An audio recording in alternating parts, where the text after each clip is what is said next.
दोस्तों, हम सभी जानते हैं कि किस तरह 5 अगस्त 2024 को स्टूडेंट प्रोटेस्ट के चलते शेख हसीना, जो कि 15 साल से काफी मजबूत सरकार बांग्लादेश में चला रही थी, उनको देश से बाहर जाना पड़ता है।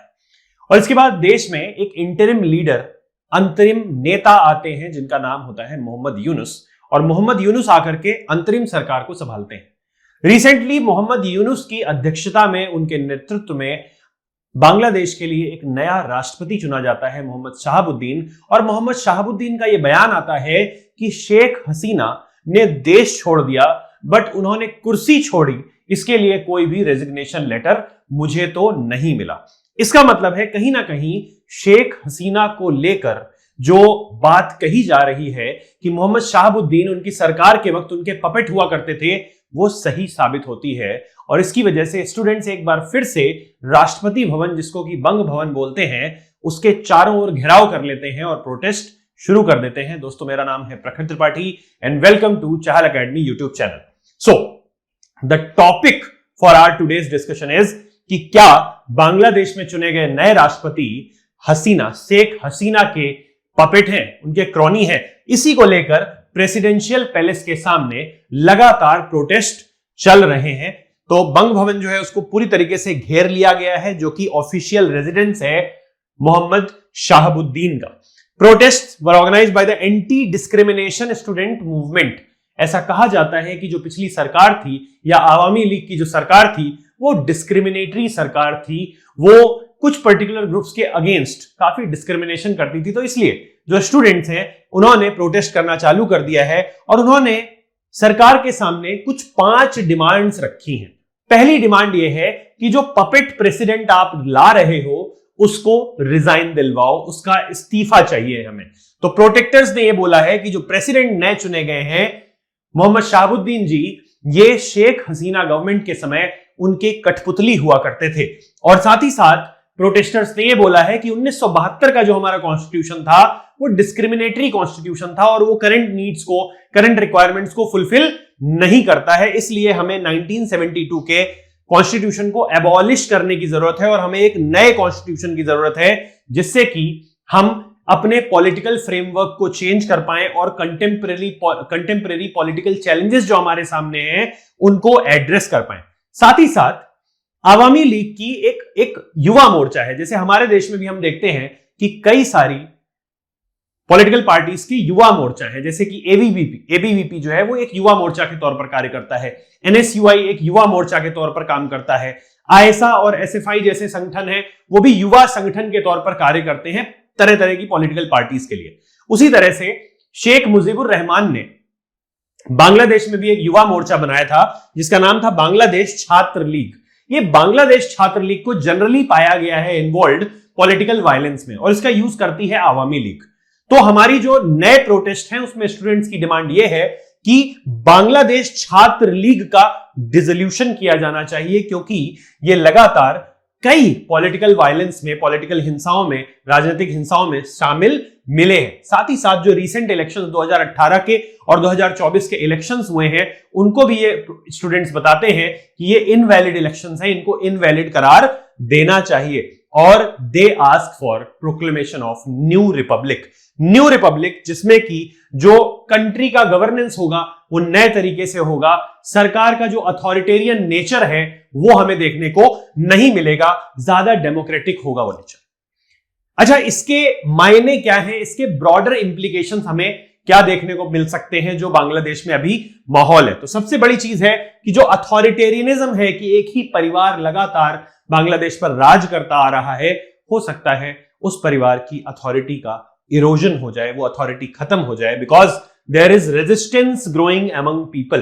तो जो पावर सेंट्रलाइज हो चुका था, जो पावर डिसेंट्रलाइज नहीं हो पा रहा था, एक ही परिवार में आकर के इकट्ठा हो गया था, अब उसका डिसेंट्रलाइजेशन हो पाएगा।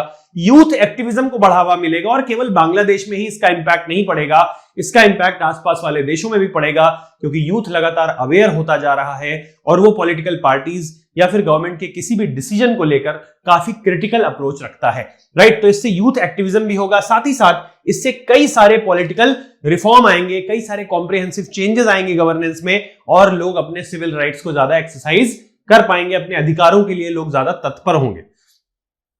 चूंकि कुछ पर्टिकुलर पॉलिटिकल पार्टीज को ही टारगेट किया जा रहा है, इसलिए हमें देखने को मिल सकता है कि एक पॉलिटिकल पार्टी कमजोर हो, उसमें विभाजन हो जाए, वो डिवाइड हो जाए और नए पॉलिटिकल अलायंस हमें देखने को मिल सकते हैं बांग्लादेश में।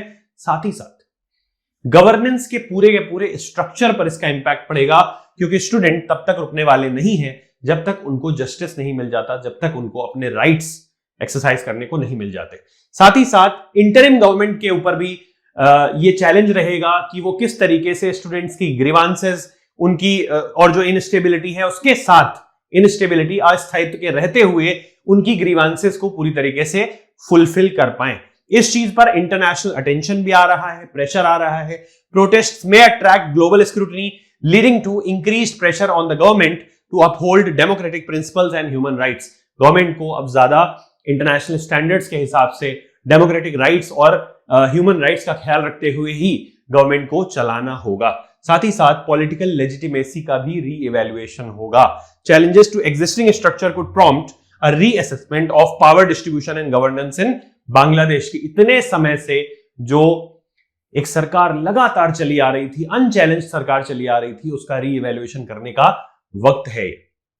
स्टूडेंट प्रोटेस्ट जो हो रहे हैं या स्टूडेंट मूवमेंट जो हो रहे हैं, उसमें व्हाट दे आर डिमांडिंग, उनकी डिमांड क्या है बेसिकली, तो they are calling for a new constitution.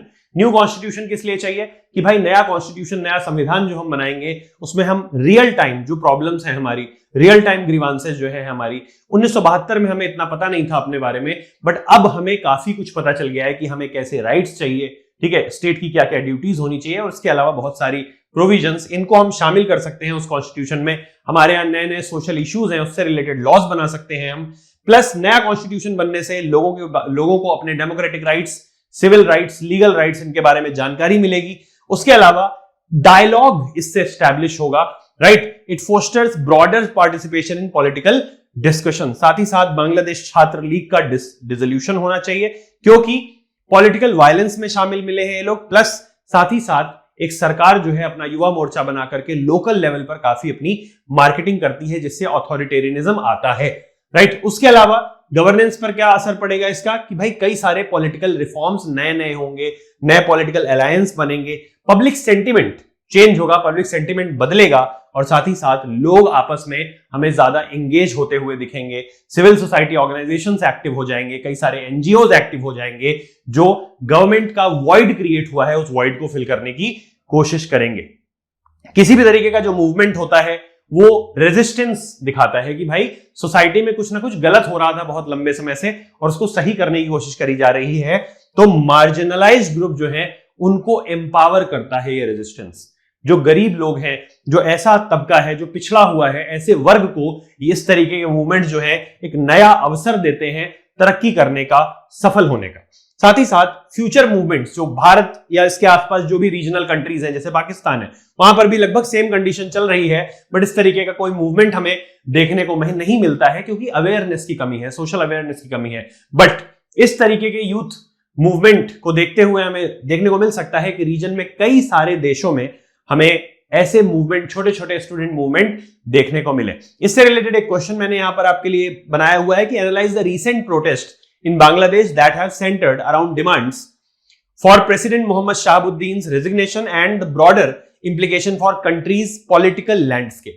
किस तरह से कंट्री का पॉलिटिकल लैंडस्केप चेंज होगा, पॉलिटिकल पार्टीज चेंज होंगी। कई बार ऐसा होता है कि पॉलिटिकल पार्टीज डिवाइड हो जाती हैं, जिस तरीके से कांग्रेस डिवाइड हुई थी, और उसके बाद नए पॉलिटिकल अलायंसेस बनते हैं। पॉलिटिकल पार्टी जो है वो वीक होती है या और ज्यादा स्ट्रांग हो जाती है, ये देखने वाली बात है। Discuss the significance of the anti-discrimination student movement demands, including the call for new constitution and dissolution of Bangladesh छात्र लीग। ठीक है, इस तरीके के जो टॉपिक्स हैं उनका जरूर इंपैक्ट हमारे देश में भी पड़ता है। हमारे देश में जो लॉ एंड ऑर्डर है वो भी इससे आगे चलकर हमें इन चीजों के लिए सावधान रहना चाहिए कि ऐसी कोई भी सिचुएशन, गवर्नमेंट के ऑथोरिटेरियन नेचर की वजह से कोई भी ऐसी सिचुएशन हमारे सामने न खड़ी हो जाए। तो इसके लिए ये जानना जरूरी है, ये जरूर आपके मेंस के एग्जाम में रिफ्लेक्ट हो सकता है as a question. I hope आप इसका सही से जवाब दे पाएंगे। So for more such informative videos keep tune to the Chahal academy YouTube channel. Thank you so much.